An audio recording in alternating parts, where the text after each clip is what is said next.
स्वागत है यीशु मसीह की प्रेजेंस में। आमीन।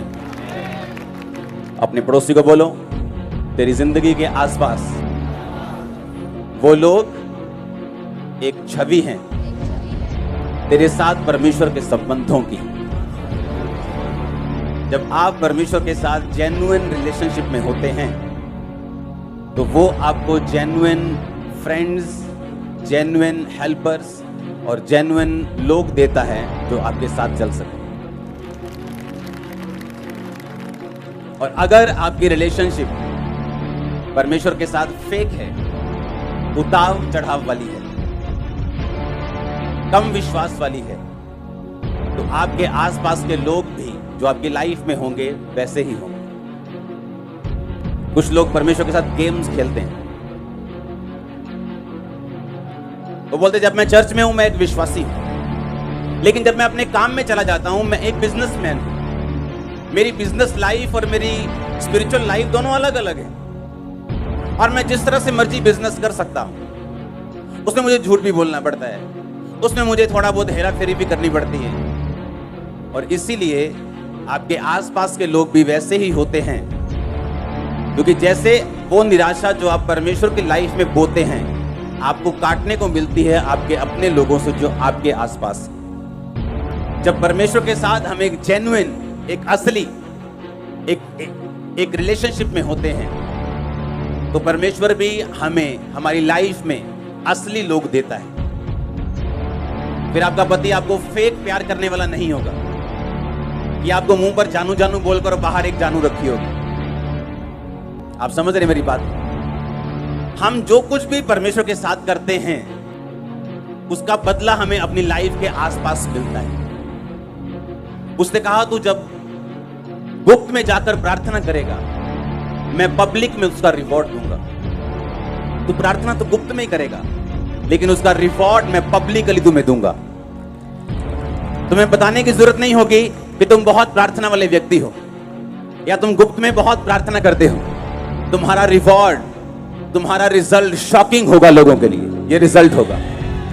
और वैसा ही उसने कहा अगर तुम अंदर घुस के मेरे साथ गेम्स खेलोगे तो वो भी नजर आएगा। कुछ लोग लगातार निराशा हासिल करते हैं अपनी रिलेशनशिप में, एक के बाद दूसरी, तीसरी, चौथी, अपने बिजनेस में 1 2 3 4 5 6 लगातार, अपने परिवार में, अपने कैरियर में लगातार डिसअपॉइंटमेंट। लेकिन वो भूल जाते हैं कि उन्होंने भी परमेश्वर को लगातार निराश किया है। और परमेश्वर ने कहा क्या तुम नहीं जानते अन्य जातियां इन्हीं वस्तुओं की खोज में रहती हैं। मेरा वीजा लग जाए, मेरी शादी हो जाए, मैं बाहर चला जाऊं, मेरा कैरियर सेट हो जाए, मेरे बच्चे सेट हो जाएं। परमेश्वर ने कहा अन्य जातियां भी इसी वस्तुओं की खोज में रहती हैं, पर तुम्हारा स्वर्ग के पिता जानता है तुम्हें इन वस्तुओं की जरूरत है। पहले तुम उसके स्वर्ग और राज्य की खोज करो तो दुनिया की सब वस्तुएं तुम्हें पीछे पड़ के मिल जाएंगी। यह परमेश्वर का वायदा है तुम्हारे साथ। उसने कहा अन्य जातियों भी तो इन्हीं वस्तुओं की खोज में रहती हैं। वो भी तो जाती है ना, बाबा जी मेरा काम कर दो, रास्ता नहीं खुल रहा, कृपा कर दो। तो परमेश्वर ने कहा तुम भी तो इसी तरह से आए हो कि मेरा वीजा लग जाए, तो तुम में और उनमें फर्क क्या है? परमेश्वर ने कहा पहले तुम परमेश्वर के धर्म और राज्य की खोज करो तो सब वस्तुएं तुम्हें पीछे पड़ के क्या होंगी? मिल जाएंगी। हालेलुया। आपकी लाइफ में जो भी शारीरिक बदलाव शुरू होता है सबसे पहले वो आत्मा में होता है।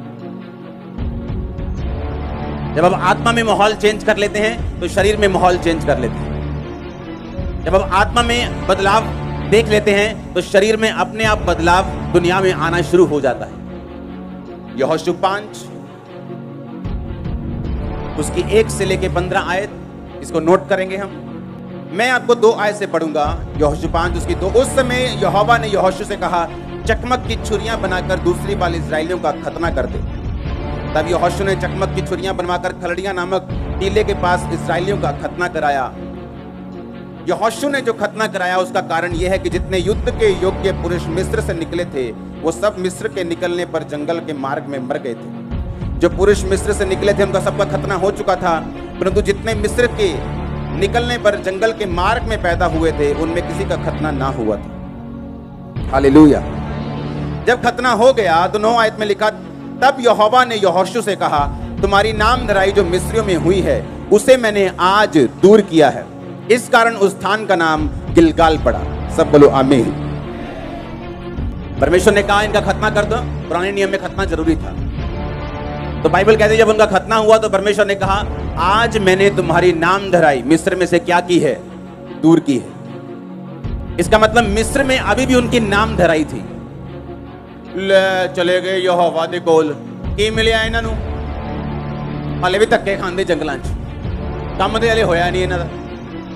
लेकिन काम इसलिए नहीं हुआ क्योंकि उन्होंने परमेश्वर के वचन को क्या नहीं किया था? पूरा नहीं किया था। परमेश्वर के वचन में लिखा था कि हर एक इजरायली खतना करवाएगा और उनमें से कोई भी खतने वाला नहीं था।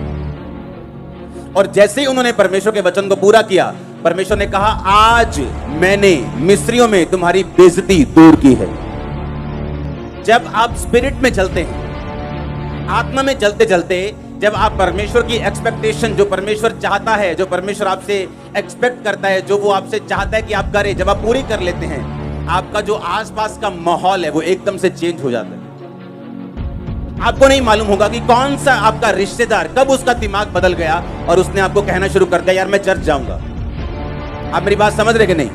आपको इसका प्रोसीजर मालूम नहीं, आपको कैसे हुआ ये मालूम नहीं। कैसे मेरे परिवार ने कह दिया जो एक दिन विरोधी था कि हम बपतिस्मा लेना चाहते हैं, कैसे हो गया? प्रोसीजर मालूम नहीं, तरीका मालूम नहीं, लेकिन ये मालूम है कि हुआ कैसे, कैसे हुआ ये नहीं पता कि दिमाग में क्या आया, लेकिन डाला किसने? परमेश्वर ने। और डाला कब? जब उसके वचन को पूरा किया। पहले भी समुद्र दो भाग हुआ और बाइबल कहती है इस खतने से पहले जब वो जा रहे थे एक जगह तो नदी पार करनी जरूरी थी। तो जिस तरह समुद्र दो भाग हुआ था, यहोशू ने नदी दो भाग की थी, पता है कि नहीं? और वो भी उस टाइम में जब बाढ़ वाला टाइम था, बारिश वाला टाइम था और नदियां ओवरफ्लो बहती थी। बाइबल कहती जब यहोशू याजकों से और लोगों के साथ बाढ़ के बीच में गया तो पानी दीवार की तरह इधर और दीवार की तरह इधर, जिस तरह समुद्र में ठहरा था वैसे ठहरा रहा। इतने मिरेकल्स होने के बावजूद भी अभी तक इजराइलियों की नाम धराई बेइज्जती मिस्र में दूर नहीं हुई थी, क्योंकि अभी तक वचन जो था वो पूरा नहीं हुआ था। और जैसे ही उन्होंने वर्ड पूरा किया और खतना किया, और बाइबल कहती जैसे ही वचन पूरा हुआ तो परमेश्वर ने उनके दिमाग में, मिस्रियों के दिमाग में क्या डाला? एकदम से उनका माइंड चेंज हो गया। वो अब हमें मालूम हुआ कि वो समुद्र वाली घटना जो थी ना वो इत्तेफाक नहीं था, वो आंधी तूफान की वजह से समुद्र दो भाग नहीं हुआ था, क्योंकि अब हमने सुना है उन्होंने इस नदी के साथ भी वैसा ही किया। अब हमने एकदम से माइंड चेंज हुआ और बेइज्जती दूर हुई। वो सब कहने लगे यहोवा की स्तुति हो, आमीन। क्या कहने लगे? कि यहोवा जीवित परमेश्वर है, यहोवा ही परमेश्वर है। बाइबल कहती है इजराइलियों के प्रति जो उनकी बेइज्जती वाली सोच थी वो बदल गई। वो सोचने लगे कि नहीं, परमेश्वर ही इनको यहां से लेके गया, जो इनको यहां से लेके गया वो परमेश्वर ही था। अब जो परमेश्वर इनको देश दे रहा है, इनको कनान दे रहा है, वो भी परमेश्वर ही था। और बाइबल कहती परमेश्वर की महिमा होनी शुरू हुई और इजराइलियों की बेइज्जती जो नाम धराई थी उनके बीच में, वो परमेश्वर ने उसको दूर किया। आप जैसे ही परमेश्वर में आते हैं, आप परमेश्वर के वचन को पूरा करना शुरू करते हैं, आप परमेश्वर की एक्सपेक्टेशन को पूरा करना शुरू करते हैं। जो लोग आपकी निंदा करने वाले होते हैं, जो लोग आपको पीछे खींचने वाले होते हैं, एक दिन खुद मानने लगते हैं कि तुम सही जगह पे थे, तुम परमेश्वर की संतान हो, हमें भी लेके जाओ, हम भी जाना चाहते हैं। Hallelujah, hallelujah. परमेश्वर ने कहा मैंने तुम्हारी नाम धराई आज क्या की है? आज मैंने तुम्हारी नाम धराई, तुम्हारी बेइज्जती को मैंने दूर किया है। उसके वचन को मानने का फल बड़ा है, बहुत बड़ा है। वो आपकी फाइट को खत्म कर देगा जो आपके घर में चल रही है। सरेंडर कर देंगे आपके एनिमीज, सरेंडर कर देगी वो बीमारी, सरेंडर कर देगा वो तूफान, वो फाइनेंशियल ट्रबल, वो कर्जा, वो बच्चों के नशे वाली आत्मा। हालेलुया। आपको परमेश्वर के साथ चलना है, आपको परमेश्वर के साथ बढ़ना है, आपको उसके साथ गेम्स नहीं खेलनी, आपको उसके साथ फेक रिलेशनशिप नहीं रखनी। आपकी बिजनेस लाइफ और आपकी स्पिरिचुअल लाइफ दोनों अलग अलग नहीं है, ये एक ही है। आमीन। आप अलग अलग रोल नहीं निभा सकते, चर्च के अंदर और चर्च के बाहर और, फिर आपकी रिलेशनशिप परमेश्वर के साथ सही नहीं। आप हेल्प मांग सकते हैं होली स्पिरिट से कि पवित्र आत्मा मुझे हेल्प कर, मुझे मदद कर कि मैं ये स्पिरिचुअल लाइफ और अपने कैरियर, अपने बिजनेस और अपनी आउटसाइड लाइफ में एक बैलेंस बना सकूं। आमीन। और यही तुम्हारी फाइट है। इसलिए बाइबल कहती है हर एक व्यक्ति अपना बोझ स्वयं उठाए। जो बैलेंस बनाना है वो मैंने आपका नहीं बनाना, वो आपने खुद स्टैंड लेना है। आमीन। मैंने आपको गाइड करना है, आपके लिए प्रेयर करनी, आपके लिए प्रोफेटिक वर्ड्स देने हैं, आपको लेके चलना है, लेकिन उसके बाद अपना बोझ आपने स्वयं उठाना है। आपने खुद अपने आप में स्टैंड लेना है, आपने खुद प्रार्थना करने का निश्चय करना है, आपने खुद तौबा करने का निश्चय करना है, खुद एक बैलेंस लाइफ जीने का निश्चय करना है कि आपकी स्पिरिचुअल लाइफ और आपकी कैरियर वाली लाइफ ये अलग अलग नहीं, ये सेम लाइफ है। आमीन। इसलिए परमेश्वर ने कहा, जो अपना हाथ हल पर रखकर पीछे देखेगा वह मेरे योग्य नहीं। अगर रोज तू अपना क्रूस उठाकर मेरे पीछे नहीं चलेगा तो तू मेरे योग्य नहीं। हालेलुया। ऊंची आवाज बोलो हालेलुया। उसकी 13, 14, 15 आयत को पढ़ेंगे आप अपनी स्क्रीन के सामने। तब यहोशू यरीहो के पास था तो उसने अपनी आंखें उठाई और क्या देखा कि हाथ में नंगी तलवार लिए हुए एक पुरुष सामने खड़ा है। यहोशू ने उससे पास जाकर पूछा, क्या तू हमारी ओर है या हमारे बैरियों की ओर का? उसने उत्तर दिया, मैं यहोवा की सेना का प्रधान होकर अभी आया हूं। तब यहोशू ने पृथ्वी पर मुंह के बल गिरकर दंडवत किया और उससे कहा, अपने दास के लिए प्रभु की क्या आज्ञा है? आमीन। जैसे ही उन्होंने खतना किया, बाइबल कहती है परमेश्वर ने एक स्वर्गदूत को भेजा जो उनकी सेना का स्वर्गदूतों का प्रधान होकर वहां पे गया और उसने कहा, तू कौन है? तू कहां से आया है? क्या तू मेरे विरुद्ध है या मेरी ओर है? उसने कहा, मैं परमेश्वर की ओर से आया हूं और मैं तेरी ओर से लड़ूंगा, मैं तेरी ओर हूं। इसका मतलब जब वचन पूरा होता है, डिवाइन हेल्पर्स आपकी हेल्प करते हैं, एंजल्स की सुरक्षा आपके साथ होती है। आप मेरी बात समझ रहे कि नहीं? वो प्रोटेक्शन आपके साथ होती। अपने पड़ोसी को बोलो, प्रभु के साथ सही रीति के साथ चल तो सब अच्छा होगा। आमीन। उसने हमें एक मैनुअल दिया, एक बुक दी है, एक बाइबल दी है, एक वचन दिया है, जिसके अनुसार अगर हम चलें तो परमेश्वर ने कहा सारी चीजें अपने आप फिट बैठेगी तेरी लाइफ में। मैं सभी तेरे परिवार को, तेरी फैमिली को, तेरे फाइनेंस को, तेरी सेहत को, हर एक चीज को फिट कर दूंगा जहां वो फिट होनी चाहिए, अगर तू मेरे धर्म और राज्य की खोज करेगा तो। आमीन। इस लाइफ में अगर कोई सफर कर रहा है, संघर्ष कर रहा है, तो वो परमेश्वर की ओर से नहीं है। समझ आई कि नहीं? Life is a struggle. ये सबसे बड़ा क्या है? झूठ है। Life is not a struggle. आपने अपने बच्चों को स्ट्रगल करने के लिए पैदा नहीं किया। आपने ये प्लान नहीं किया कि चलो पहला बच्चा करते ताकि ये सदा फाइनेंशियल मुश्किल में रहे, दूसरा बच्चा चलो सदा ये बीमार रहे, चलो तीसरा बच्चा करते हैं सदा इस पे मुसीबतें रहे, सदा जेल में रहे। ऐसा होता है कभी? ऐसा कोई नहीं सोचता। अगर आप नहीं सोचते, परमेश्वर ने कहा तेरी और मेरी सोच में जमीन और आसमान का फर्क है। अगर तू अपने बाल बच्चों को अच्छी वस्तुएं दे सकता है बुरा होकर भी, तो मैं अपने बाल बच्चों को अच्छी वस्तुएं क्यों ना दूंगा? अगर तू रोटी मांगने पर सांप नहीं देता, तो मैं अपने बच्चों को अच्छी वस्तुएं मांगने वालों को क्यों नहीं दूंगा? Life is not a struggle. ये झूठ है। लाइफ स्ट्रगल तब है जब हम अपने पिता से, अपने परमेश्वर से डिस्कनेक्टेड हैं। हमें नहीं पता कि जीवित परमेश्वर कौन है, इसीलिए life is a struggle. Life struggle नहीं है, नहीं तो। हालेलुया। लाइफ स्ट्रगल नहीं है, इसलिए परमेश्वर ने आपको बाइबल दी है। अगर आप यहोशू 6 पढ़ें तो उसमें लिखा, परमेश्वर ने कहा, यहोशू ये सामने यरीहो की दीवार है, और आजकल की दीवारों की तरह वो 13 इंच या 4 इंच या 9 इंच या 18 इंच की नहीं थी, फुटों में थी। इतनी बड़ी मोटी दीवार थी कि उसके ऊपर घर पड़ जाते थे। समझ आ रही कि नहीं? घर थे उसके ऊपर, दीवार इतनी मोटी थी, इतनी मोटी दीवार थी कि उसके ऊपर कमरे थे, घर थे उसकी, इतनी मोटी वो दीवार थी। वो इतनी मोटी थी कि कोई तोप, गोला, कोई उस जमाने के जो आधुनिक हथियार थे उस जमाने के हिसाब से वो दीवार को हटा नहीं सकते थे। कुछ भी दीवार पे मार दो, दीवार को हटा नहीं सकते। वो इतनी मोटी बनाई गई थी और उस दीवार से उस शहर को घेर लिया गया था ताकि कोई भी एनिमी उस दीवार के अंदर ना आ सके, और उस दीवार के ऊपर फौजी खड़े रहते थे। परमेश्वर ने वायदा किया था कि वो देश में तुम लोगों को, यहोशू तुम लोगों को दूंगा। और परमेश्वर ने कहा, यहोशू जा और उस दीवार के रोज एक चक्कर लगा के आ। रोज याजकों को साथ ले जा, वाचा के संदूक वचन को साथ ले जा, और रोज उस दीवार का एक चक्कर लगाना और कुछ मत बोलना। 7वें दिन 7 चक्कर लगाना। जब 7 चक्कर पूरे हो जाएं, याजक नरसिंगा फूंके, और जब नरसिंगे का शब्द सुनाई दे, सब लोग हालेलुया के जयकारे मारना, दीवार गिर जाएगी। अब सुनो ध्यान से, जो भी परमेश्वर हमें देता है बाइबल में, जो पुराने नियम की कहानियां हैं, वो एक प्रतिबिंब यानी एक आईना है, एक एग्जाम्पल है हमारे लिए। बाइबल कहती है, परमेश्वर ने कहा याजकों को साथ लेके जाना।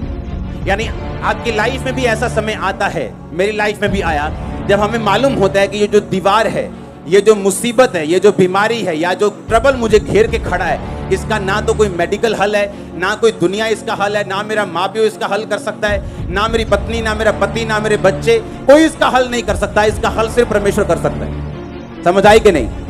ऐसा आपकी लाइफ में अगर नहीं हुआ तो वो होगा, ताकि परमेश्वर अपनी उपस्थिति साबित कर सके कि मैं तुम्हारी लाइफ में जीवित हूं। अब हुआ क्या? बाइबल कहती जैसे ही वो जा रहे थे, उन्होंने 7 चक्कर लगाए।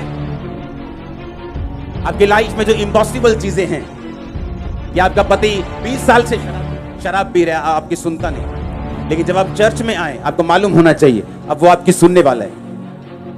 लेकिन वो होगा कैसे? ये परमेश्वर ने एग्जाम्पल्स दिए हैं बाइबल में। उसने कहा जब तुम 7 चक्कर लगा लेना तो जय जयकार करना। और बाइबल कहती है वो पहले दिन जब गया तो वाचा का संदूक यानी वचन को लेके गया और याजकों को लेके गया। आप जानते हैं कितने क्रिश्चियंस हैं इस दुनिया में जो ब्रेक हैं, जो टूटे हुए हैं, जो परमेश्वर से दूर है लेकिन है क्रिश्चियन। कारण क्या है? कारण यह है कि वाचा का संदूक वो साथ लेके गए। आज क्रिश्चियंस हद से ज्यादा गिनती में हैं जो रोज बाइबल नहीं पढ़ते।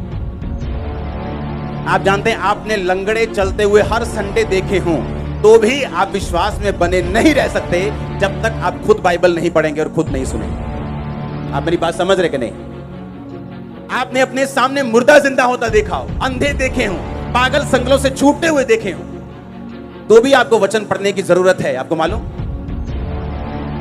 अगर आप वचन नहीं पढ़ेंगे आपकी स्पिरिट में शैतान अविश्वास के साथ और अपने ऐसे वचनों के साथ और अपने ऐसे क्वेश्चंस के साथ अटैक करेगा जिसका जवाब आपके पास नहीं होगा, क्योंकि शैतान कभी भी इमोशनल जवाबों से नहीं मरता, वो वचन के जवाबों से मरता है। आप समझ रहे क्या? हाँ, आपके इमोशंस क्या है कि आपने लगड़े चलते हुए देखे, वो इससे नहीं मरता। आपके अंदर वचन क्या है? और बाइबल कहती है वो वचन को साथ लेके गए, वचन उठाया हुआ था। दूसरा, याजकों के साथ। आज कितने क्रिश्चियंस हैं जिनके साथ जो अच्छी चर्चों से संबंध रखते हैं, कितने क्रिश्चियंस ऐसे हैं जिनके साथ ऐसे याजक हैं जो परमेश्वर के करीब हों, फिर वो कहते हैं वो दीवार क्यों नहीं गिरी, फिर वो कहते हैं हमारी लाइफ में जो इम्पॉसिबल काम है वो पूरा क्यों नहीं हुआ, परमेश्वर कहां है? अरे परमेश्वर तो वही है जहां वो था। परमेश्वर तो तब भी था जब यरीहो की दीवार नहीं गिरी थी, वो तब भी था जब गिरी थी। अब बात यह है कि परमेश्वर की हुक्मों को, उसकी आज्ञाओं को, उसके जो हुक्म हैं उन्होंने माना कि नहीं माना। और परमेश्वर का हुक्म था अगर तुम इम्पॉसिबल दीवार को गिरते हुए देखना चाहते हो तो याजकों को लेके जाओ, याजकों को सुरक्षित रखो और याजकों को के साथ जो वाचा का संदूक है वो हो, और उसके बाद नरसिंगे हो, वर्शिप हो, और उसके साथ तुम चलते जाना। आज कितने लोग ऐसे हैं जो अच्छी संगतियों से संबंध रखते हैं। लोगों को लगता है जो घर के पास है वहां चले जाओ, पैसा बचा लो, किराया बहुत लगता है चर्च जाने में, तो पैसा बचा दो। पैसा तो बचा लिया पर दीवार वहीं की वहीं खड़ी। उस दीवार के पीछे कितने करोड़ों बैठे हैं, कितनी ब्लेसिंग्स बैठी, वो नजर नहीं आई, लेकिन वो किराया नजर आया जो चर्च जाने में लगता है। वो नजर नहीं आया जो उसके पीछे श्राप है वो टूटेगा, वो नजर नहीं आया जो उसके पीछे कितने बंधन है वो टूटेंगे, वो शैतान जो जाएगा, वो बीमारियां जो जाएंगी, वो श्राप जो घरों से, नशे के जो चीजों के खत्म होंगे, वो नजर नहीं आया। और बाइबल कहती है वो याजकों को लेके चले, वाचा का संदूक जिसमें परमेश्वर के हाथ के लिखे हुए वचन थे वो लेके चले, और उन्होंने जब वर्शिप की 7वें दिन 7 बार चक्कर मार के, हालेलुया, परमेश्वर ने कहा 7वें दिन तुम 7 बार चक्कर, एक शहर के जब तुम 7 चक्कर लगा लोगे तुम्हारी हालत क्या हो जाएगी। अगर कोई आज का लीडर वहां होता ना, कहता ऐ करो तू ही पता, तू ही मारो पहला नारे, ਤੁਹਾਡਾ शरीर भी उदों ਐਨ चुस्ती च होना है।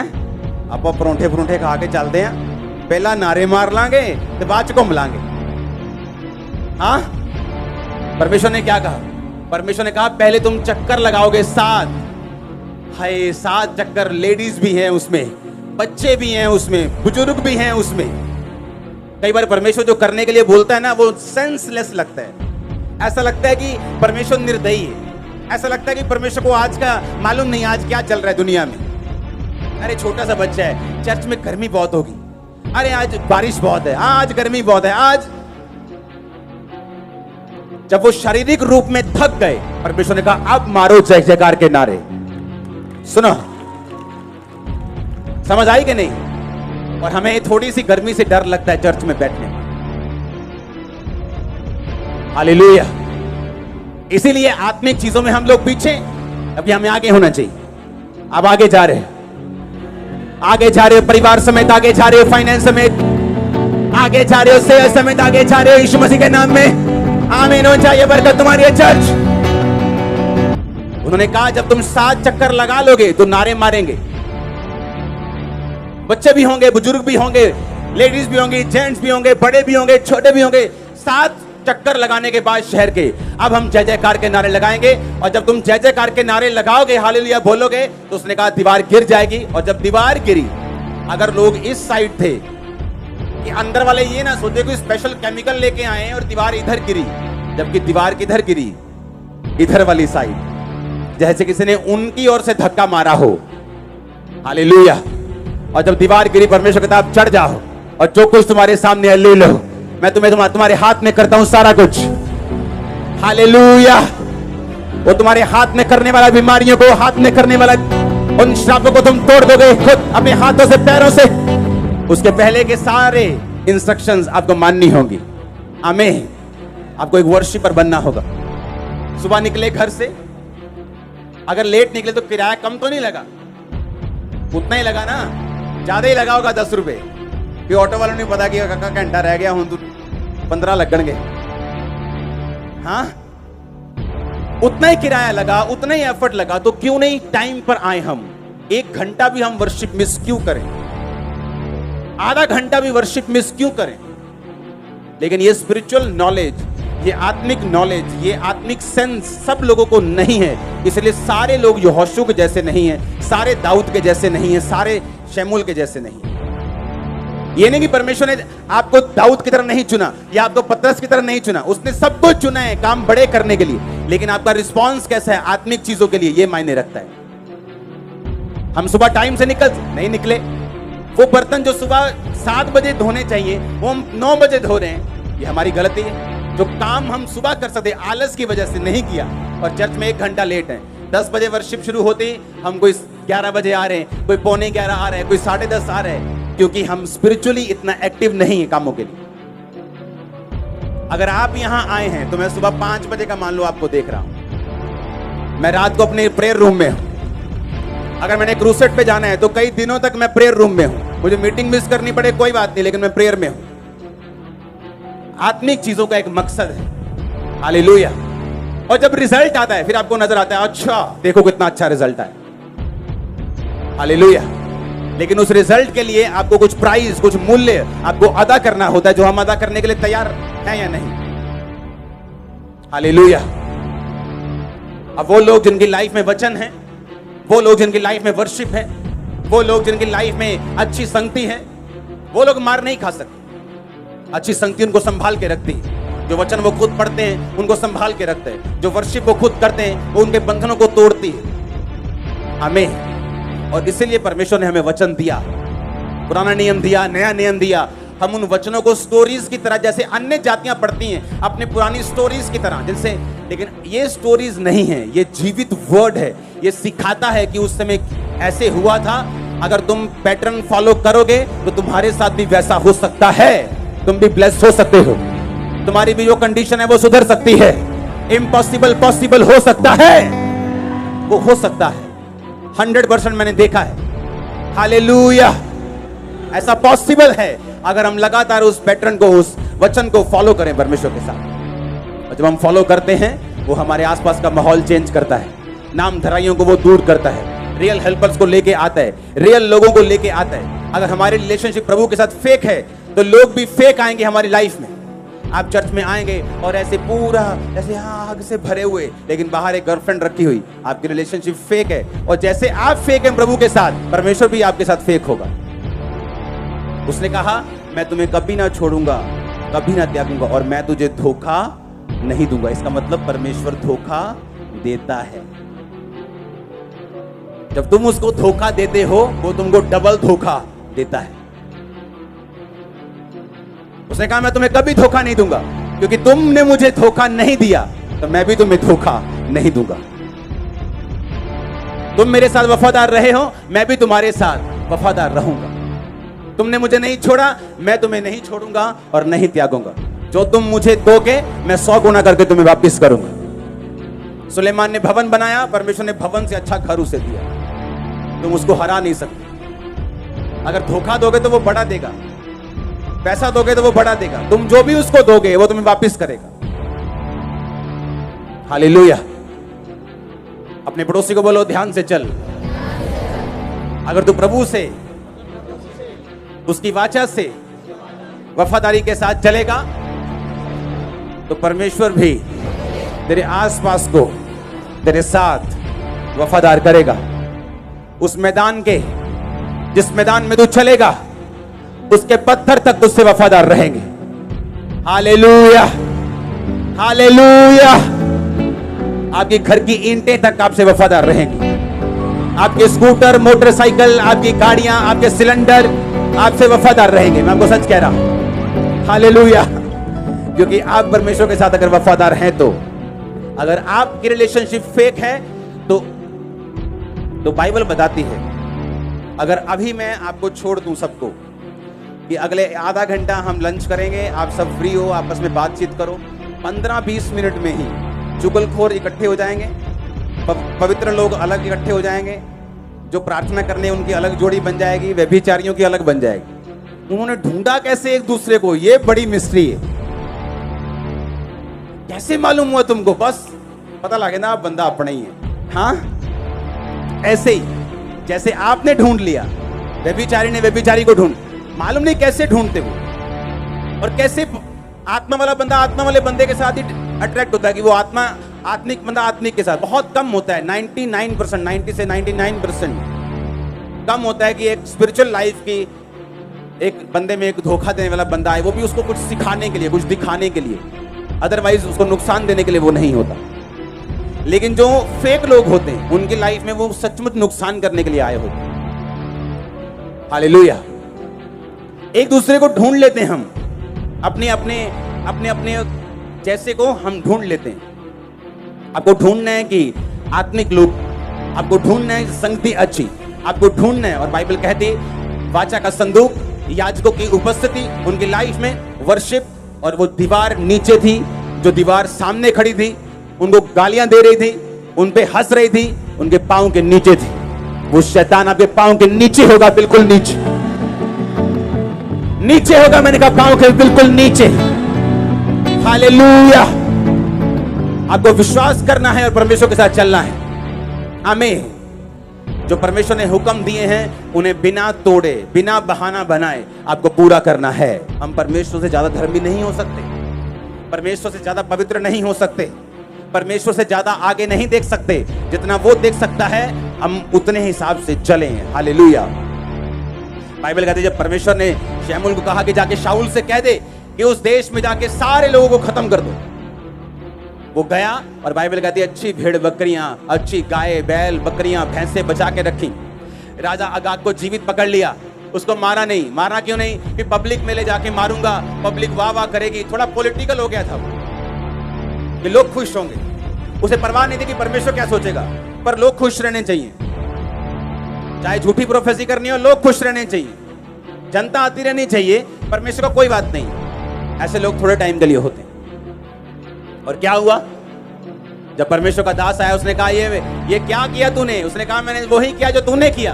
उसने कहा जो मैंने कहा वो अगर तूने किया होता तो ये गायों का भैं भैं, ये मेमयानों का मैं ये मुझे सुनाई नहीं देता। उसने कहा ये तो मैं तेरे ही परमेश्वर के लिए भेंट लेके आया हूं, उसी को चढ़ाना है। उसने कहा परमेश्वर क्या ये चाहता है कि तुम गाय बैल बकरियां चढ़ाओ, या ये चाहता है कि तुम उसकी आज्ञाओं को मानो? हालेलुया। आप जाने अगर हम पुराना नियम पढ़ें और अगर हम दिमाग से पढ़ेंगे तो ठोकर खाएंगे। हमें लगेगा कि अगर परमेश्वर कहता है मैं सब इसकी संतान है, तो फिर उसने मारने का हुक्म क्यों दिया अमालेकियों को? क्यों परमेश्वर बोलेगा अमालेकियों को मार दो? क्या वो उसके बच्चे नहीं है क्या?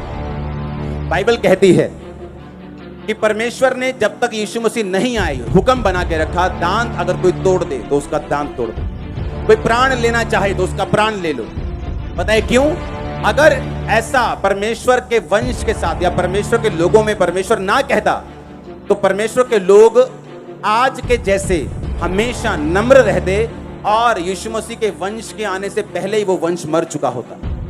यीशु मसीह आ सके दुनिया में, उसका वंश बच सके, तो परमेश्वर ने ऐसे रूल बनाए कि तब तक यीशु मसीह के आने तक ऐसा रूल बना रहे और इजरायली जाति बनी रहे, उसका वंश बना रहे।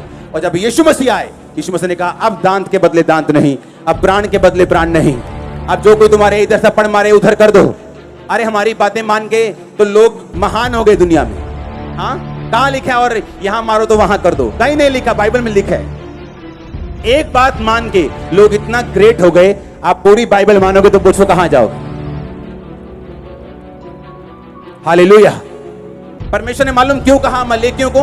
थोड़े सालों के बाद उन्हीं अमालेकियों के वंश में हामान पैदा हुआ। और हामान ने बता क्या कहा राजा को कि राजा, ये सारी यहूदी जाति जो तू देख रहा है ना, ये अलग सी है, लंगर नहीं खाती, प्रसाद नहीं खाती, इनको खत्म कर दिया जाए। राजा ने अंगूठी ली, छाप लगाई, बोला खत्म कर दो। पता है क्यों? क्योंकि वो यहूदी थे। कहां से आए थे? शाऊल शमूएल के वंश से आए थे। और क्यों परमेश्वर ने कहा था अमालेकियों का पूरी तरह से नाश कर दे?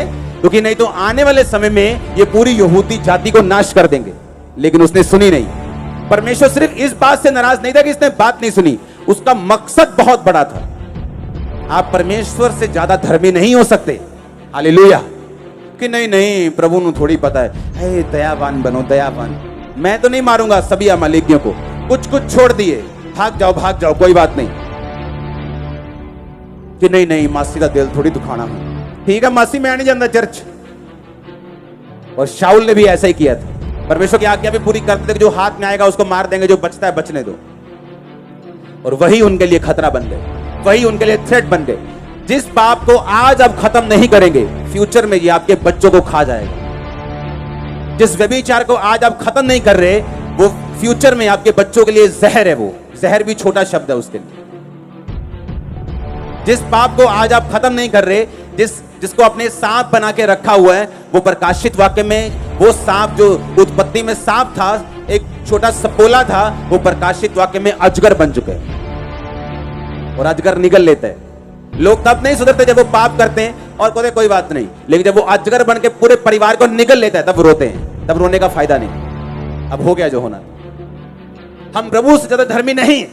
अगर वो कहते हैं कि कहते दाहिनी आंख ठोकर मारती है तो फेंक दे उसको, फेंक दे कुछ देर के लिए रिश्तेदारों को, फेंक दे कई बार कुछ देर के लिए अपने कैरियर को। अगर वो तेरी आत्मिक जिंदगी के सामने आता है, क्योंकि तू सब कुछ फेंक कर भी स्वर्ग राज्य में प्रवेश कर जाएगा, और जो तू फेंकेगा मैं इस दुनिया पर 100 गुना वापस भी तुझे करूंगा।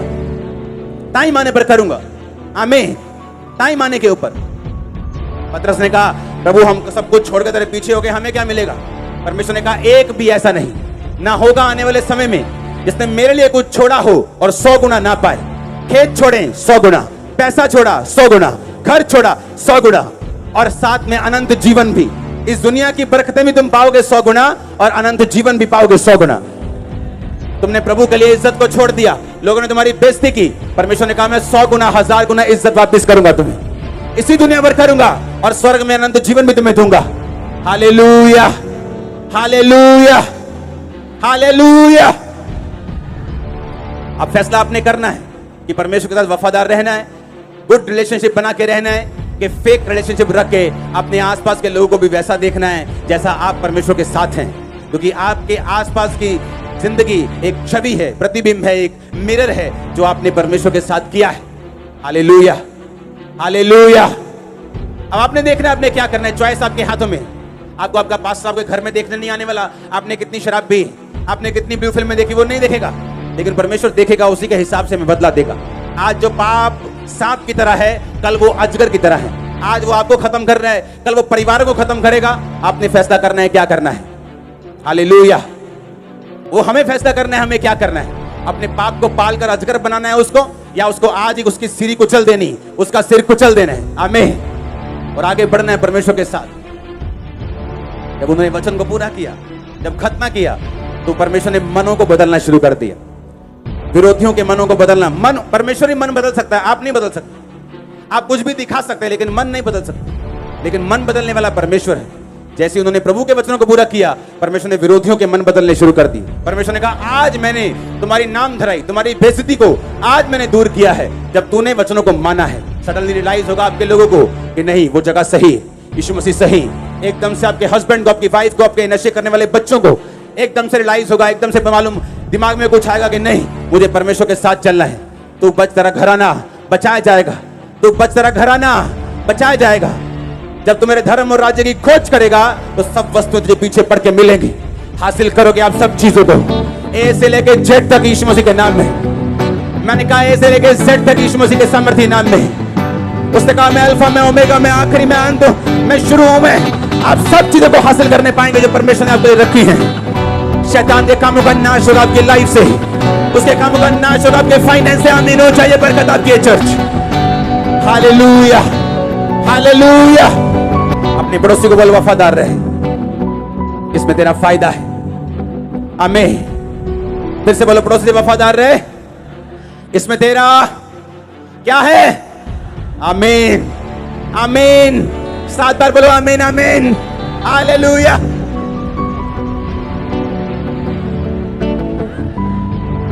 आमीन। समझ आ रहा है वचन? हाँ, कैसे परमेश्वर काम करता है। अब मिरेकल्स पहले भी हो रहे थे, लेकिन परमेश्वर ने उनके हार्ट को चेंज कर दी और परमेश्वर ने कहा आज मैंने वो नाम धराई क्या की है? दूर की। कब? आज। आज आप नहीं जानते, आज आप तौबा करके जाए और एक गुड न्यूज आपकी वेट कर रही हो, क्योंकि उस पर आपका कोई कंट्रोल नहीं है। उस पर कंट्रोल तो सिर्फ वही है जिसने जमीन और आसमान को बनाया है। अमृतसर क्रूसेड के लिए तारीफ करो जोर से। लोगों को लगता है कि वो बहुत बड़ा इकट्ठ था, तो मैं उनको बताना चाहता हूं ये शुरुआत है।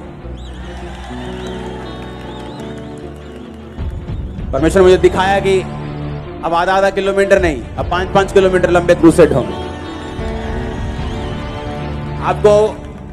आपको ऐसा लगेगा कि आप आधे फगवाड़े तक गाड़ी पार्क करके आए हो, चलते जा रहे हो।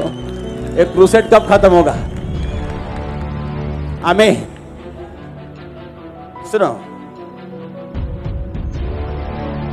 अगर हम धर्म को फैलाने वाले होते तो लड़ते, हम धार्मिकता को फैलाने वाले। वो कहते हैं कि मैं नया धर्म बनाने के लिए नहीं आया, मैं धार्मिकता को बनाने के लिए आया।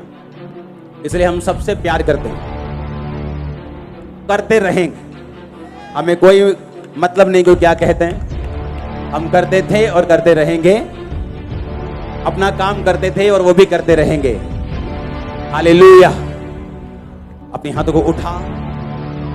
सुनो मेरी बात, अगर हम वचन के सगे नहीं, कोई दुनिया में आपका सगा नहीं हो सकता। मैं आपको लिख के देता हूं। आप हमेशा खाली, ठगे हुए महसूस करेंगे। जैसे किसी ने चोरी कर ली, आपको लगेगा कोई आपका अपना नहीं, जब तक आप वचन के साथ पूरा संबंध नहीं बना ले। क्यों? आपको बनाया ही ऐसे गया है, आपको क्रिएट, आपको ऐसे किया गया है। आपकी जो फंक्शनिंग है ना, आपका जो सॉफ्टवेयर है, वो बनाया ही परमेश्वर ने इस तरह का कि आप इससे अलग कर ही नहीं सकते कुछ। और जितना हम परमेश्वर के खिलाफ फाइट करेंगे, उतना खिंचेंगे, उतना फ्रस्ट्रेट होंगे और वापिस फिर उसी पहाड़ के नीचे आएंगे। हमें फैसला करना है खुदा के साथ फेथफुल रहने का, और वो आपके लिए बेस्ट रास्तों को ओपन करेगा। वो मेक श्योर करेगा आपकी टेस्टिमनीज, आपकी गवाहियां, आपका फाइनेंस, आपका परिवार बेस्ट हो। और आमीन होना चाहिए। उठाओ अपने हाथों को, थैंक यू जीसस। हिलाओ हिलाओ हिलाओ अपने हाथों को।